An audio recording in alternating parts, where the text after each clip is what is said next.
The call came on a Wednesday, ordinary enough that I still had coffee breath and post-it notes stuck to my sleeve. From the morning rush, I had just sunk into my desk chair when my phone lit up with a number I didn't recognize. No caller ID, no reason to answer. But I did. Hello. Is this Nora Delaney? I hesitated. Yes.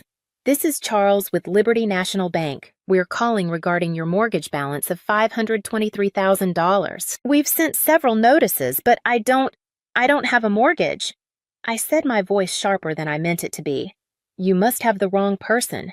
A pause. Ma'am, the file we're reviewing shows your name. Date of birth and social security number. You're listed as the primary borrower. The loan was opened 3 years ago. 3 years. My mind stopped. That was the year Madeline, my younger sister, started talking about buying a house.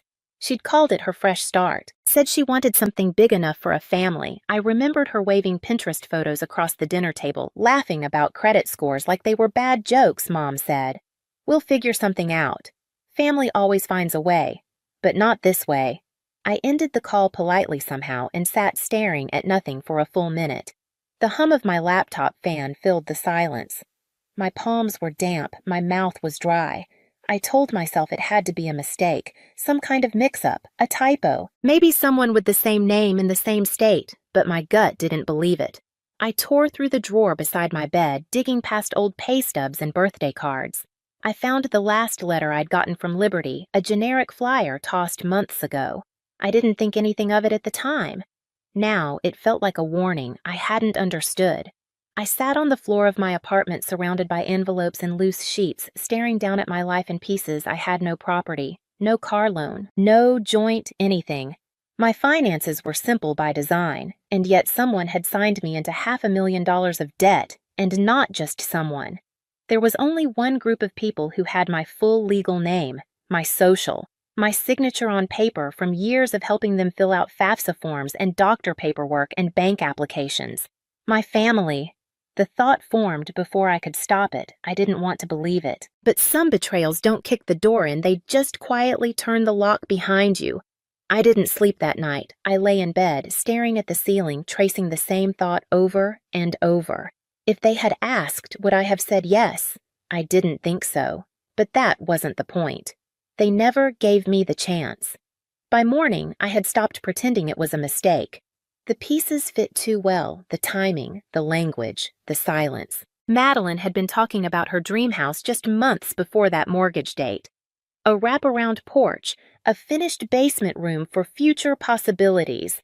She was between jobs back then. Her credit was shot, but our mother said not to worry. Maddie always finds a way. Apparently, I was the way. I started pulling old documents from my file cabinet things I hadn't touched in years, old tax forms, social security copies, insurance policies I'd co-signed when Mom had surgery. There in my own handwriting were the keys to the kingdom. Everything someone would need to impersonate me, and I had handed them over piece by piece because I was the responsible one. The fixer, the quiet daughter who didn't make waves. I thought about the way my mother used to say it almost proudly. Nora doesn't need help. She's strong. She figures things out. That was always the trade-off Madeline got. Grace. I got silence. Growing up, it was little things. She'd forget to clean up, and it was, she's going through a phase. I'd forget, and it was, you know better. Nora, she'd crash her car, and Dad would say, that's what insurance is for. I'd ask for a used laptop, and Mom would remind me. We're not made of money. They didn't hate me. That would have been easier. They just didn't see me as someone who could break. And maybe that's why they thought it was fine signing my name. Taking my credit, folding me into a lie that could have ruined my life. Maybe to them, I was strong enough to carry it, but underneath that calm exterior, something had shifted. Not rage, not revenge, clarity. I opened my laptop and requested the loan documents from the bank. The woman on the phone sounded polite, efficient, unaware that her PDF would change everything. When it arrived, I stared at the screen. There it was, page after page. My name. My birth date, my information, my signature. Except it wasn't mine. It was close. Too close. Someone had practiced, studied, maybe even traced, but they hadn't copied the hesitation in my R or the slight upward tilt in the Y of Delaney. This signature was cleaner, straighter, confident in a way mine had never been. Looking at it felt like staring at a version of myself I didn't know. A forgery that fooled the world, but not me. And the scariest part, I knew exactly who had written it. I didn't call them. I didn't text Madeline or send some shaking paragraph to my parents asking how they could do this. I didn't scream or demand, I just started collecting. Every copy of every document that tied me to them. Tax returns, medical authorizations, school loan forms I had co-signed when Dad lost his job. I went back nearly 10 years, folder by folder, building a quiet paper trail. There were so many signatures, so many little moments where I had said yes out of duty, out of love, out of habit. I had said yes when no one even asked. One by one, I printed my own records, credit reports, identity protection logs, a list of accounts under my name. I'd never owned a property, but here it was. Liberty National's full mortgage package with my name on the dotted line. Notarized, legally binding, signed, sealed, and stolen. For a while, I kept all of it on my kitchen table sorted in neat piles like I was prepping for a school project. But this wasn't school, this was survival. A friend from work, Sloan, noticed something was off. She caught me staring too long at nothing during lunch and pulled me aside. "You look like you're holding your breath," she said. I told her everything. I don't know why. Maybe because she was one of the only people who ever called to ask how are you and meant it. She didn't try to comfort me, just pulled out her phone and said, "Call this guy, he's smart, doesn't flinch at family messes." That's how I met Mr. Whitaker. He was older, ex-military maybe, with the kind of voice that didn't waste syllables. I sat across from him at a small cafe 3 blocks from my apartment. No receptionist, no elevator lobby, just him, a legal pad, and a black coffee.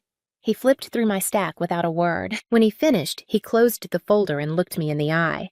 "You understand what this is, right?" "I think so," I said. "Fraud and identity theft," he added, "at minimum." Hearing those words aloud made something tighten in my chest. I nodded. "I don't want to destroy them. I just want this undone." "You're not destroying anyone," he said. "You're reclaiming what's yours." Over the next hour, he walked me through the steps, file a police report, notify the bank in writing, submit evidence, dispute the mortgage legally, press charges if necessary. "It's going to be long," he warned, "and it's going to burn any bridge that's left." I thought about that word burn, as if the bridge was still there to begin with, as if I hadn't already been walking alone for years. When I got home, I opened an old birthday card from a box I hadn't touched since I moved in. It was from my mom. I recognized the loopy handwriting before I even read it. "Happy 28th to our steady one. We don't say it enough, but you've always been our rock, our backup plan. We're so lucky to have you, our backup plan." It was meant to be sweet, I know that now, but all I could feel was the truth behind it. They had seen me as reliable, strong, quiet, so quiet, they thought I'd never say no. But I was done. Being the plan they used when everything else failed, now I had one of my own. Sunday came fast, too fast. I stood in front of my parents' house, the one with the white shutters and cracked driveway, gripping a folder in my purse like it might burn through the leather. I hadn't said a word to them all week. Not since I got the documents. Not since I sat in Mr. Whitaker's office and realized this wasn't just messy, it was criminal. Still, I knocked. The door opened almost instantly. My mother beamed. "Nora, sweetheart." I was just about to pull the roast out of the oven, like nothing had happened. I stepped inside. The house smelled like lemon cleaner and onions, the same way it always had. Madeline was curled up on the couch, scrolling on her phone, an empty wine glass beside her. My father sat in his recliner watching a football game, like the world hadn't shifted. No one looked at me too long. I sat quietly through dinner. Pot roast mashed potatoes, green beans with too much garlic. My mother made small talk. Madeline complained about her HOA. Dad grunted at the TV. I waited. After the dishes were cleared, I spoke. "Hey, quick, question." 3 pairs of eyes turned toward me. Mild curiosity. No tension. Just another one of Nora's practical inquiries, probably about insurance or tires. "Does anyone know anything about a mortgage with my name on it?" Silence, the kind that makes the air heavy. Madeline's shoulders tightened. My mother's smile froze mid-expression. My father cleared his throat. I didn't move, didn't blink, just waited. Finally, Mom spoke, her voice soft, like we were discussing a late bill. "Oh, honey, that's just paperwork. Maddie needed help qualifying. It's not like you're paying anything." "It's family," Madeline added, eyes still fixed on the table. "You have good credit, I don't. It's not fair if you won't help. Not fair. Like I'd been selfish for asking. Like it was normal." I looked at them and the woman who raised me, the sister I used to protect from nightmares, the father who once told me I was his calm in the storm. They didn't see what they'd done as wrong. They saw it as expected. I nodded once, slow, neutral. "Thanks for explaining," I said quietly. Madeline relaxed already, back on her phone. My father reached for the remote. My mother looked relieved, like a crisis had been smoothed over. None of them saw what had shifted. They thought I was still the same. Nora. Still the quiet one. Still safe. But I hadn't come to fight. I'd come to listen, to give them a chance, and they used it to justify the lie. The next morning, I filed the police report. The officer at the station had the look of someone who'd seen too many family cases, tired, polite, careful. When I handed him the folder I'd built with Mr. Whitaker's help, he flipped through slowly, his brow tightening with every page. "You're sure you want to move forward with this?" he asked, not out of doubt but hesitation. "If I don't," I said, "they'll just keep doing it." He nodded, stamped the papers. It was official. That afternoon, I mailed the certified letter to Liberty National. Inside was the police report, a formal dispute notice, and copies of my ID. I watched the clerk at the post office slide it into the outgoing tray like it was any other envelope, but to me, it was a severance. A quiet, final line drawn in ink. I didn't warn them. No angry phone call, no confrontation, just silence. 3 days passed, then 5, then a full week. No calls, no messages. Just the dull ache of waiting for something to break. It finally did. Friday night, just after sunset, there was a knock on my door. I peeked through the peephole and saw my mother standing outside, wrapped in her nicest coat, face tight with something between fury and fear. I opened the door but didn't step back. She didn't wait for an invitation. "How could you?" she hissed. "How dare you go to the police?" Her voice was sharp, but beneath it, I heard it. The panic. Not about me, about what it meant, about exposure. I said nothing. "I trusted you to be understanding," she continued. "Madeline needed help. Family sticks together." "No," I said softly. "Family asks, they don't steal." She blinked like the words hit harder because they were so calm. "You've ruined everything," she snapped. "Do you know how this looks?" I nearly laughed, but I didn't. I didn't ruin anything, I said. I just stopped pretending it wasn't broken. She opened her mouth to argue, but I was already closing the door. The latch clicked into place with the softest sound, but to me, it felt louder than any scream that night. Madeline called 12 times, left 4 voicemails, each one angrier than the last. I deleted them without listening. The next morning, I woke to an email from Liberty National. "We have suspended the mortgage loan pending further investigation." Attached was a formal apology. They were reviewing the notary records and the signature file. My credit score was still damaged, but the unraveling had begun. I called Mr. Whitaker. "They're taking it seriously," I said. "They usually do," he replied, "when people don't yell and instead show them the truth." He was right. I hadn't shouted. I hadn't begged. I had just stood still while the truth did its work, and somehow that was enough. In the weeks that followed, the silence around me grew thicker. No more texts. No more invitations. No more guilt-laced reminders that I should be grateful for the family I had. They didn't want to fix anything. They just wanted the version of me who kept saying yes, but she was gone. Instead, I filled my weekends with things I had forgotten I liked. Walking to the farmer's market, buying flowers for my kitchen table, sitting in the quiet with a book, and no phone ringing. I didn't want revenge. Not really. I just wanted distance and peace. And for the first time, I had both. Months passed. Spring crept in quietly, trees blooming in soft pinks and yellows like the world had decided to start fresh. Whether I was ready or not, I kept my head down, answered emails from Mr. Whitaker, signed documents, checked my credit report like it was a weather forecast I didn't trust. The case was still open. The damage was still there, but something inside me had settled.